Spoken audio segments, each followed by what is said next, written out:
কাটিয়া সাইডুগুলা বান্ধে করে তেলাসি হালাই দাও এটি কোনো ঘন ঘন হালা লাগা রাখবো হালাইতে পারলে মরণে রাখতে তো ওইটাই থাকে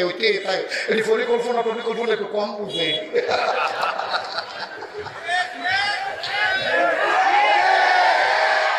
তাহলে ফেস থাকবো আমরা শহীদ দলে, রসুন থাকবো আমরা তীরের লগে, ওই গাটার ভিতরে মাছ থাকবো, এখন উঠানের ভিতরে আম্মায় বাসা দিয়ে লাউ লাগাইবো ছই লাগাইবো।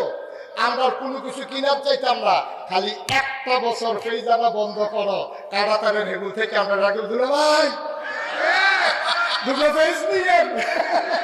আমরা কর নিয়ে খাইনি তোরা ফেস নিয়ে তোর উঠা থাকো শিখবে তোর তোরা কারণ থাকলে আমরা না আনলে কারণ কোনো রাখতে দেওয়ানের জিনিস না, এটা খাউন না জিনিস। কদিন পরে এমনি ফসা বন্ধ শুনবো তোরা হালানের জায়গা থাকি না, ঠিক কিনা কম। তোমরা যেদিন কইস না ইন্ডিয়ার গরু আর দিতা না, আমরা কি গরু খাওয়া ছাড়ে দিছি মনে করছ আমরা